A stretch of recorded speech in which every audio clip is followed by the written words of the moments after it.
The first axiom of freedom is that justice without force is powerless, and force without justice is tyranny. Corvus Corax, Axioms of the Legiones Astartes, Raven Guard Legion. Discovered on Lycaeus, a barren moon of darkness and industry, Corax spent his early life amongst so-called radicals, people condemned for holding views contrary to the interests of the ruling regime.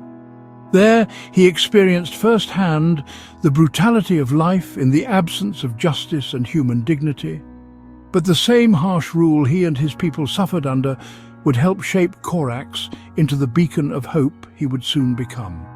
And they named him Savior or Deliverer in anticipation of this future greatness.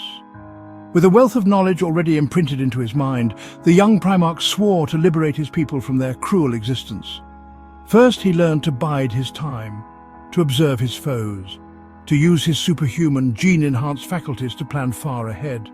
Second, he honed the abilities he had been invested with, the aura of shadows, the ability to appear and disappear at will. When he wished to be seen, he was as unsettlingly fearsome in appearance as he was remarkable. His alabaster skin was white as snow, his eyes and shoulder-length hair as black as the feathers of his namesake, the Raven. Corax became a master of stealth and guerrilla warfare, and in time he did as he said he would. Masterfully conceiving a campaign of destruction against their tyrannical overlords, he cast off the shackles of centuries of oppression. Celebrating their victory, the inhabitants of Lycaeus renamed their home Deliverance.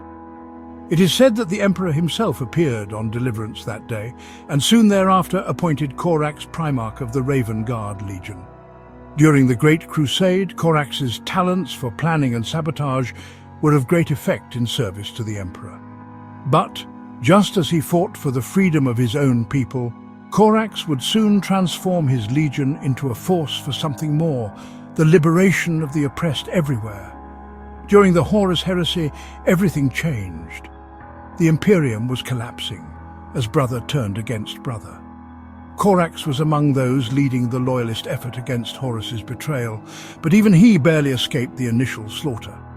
Desperate to restore his legion's might, Corax sought to accelerate their development. It is at this point that an infamous treachery took place, compromising his Raven Guard and ending his mission. Years later, well after the Horus Heresy had ended, Corax still remained unable to forget what he perceived as his personal failing. And racked with guilt, he vanished in search of penance for his shame. His last recorded words, "Nevermore." Nobody knows if Corax ever received the absolution he so desired, but the great shadowed lord will always be remembered. Not for the darkness of his countenance, but the light of his inspiration that ever shines.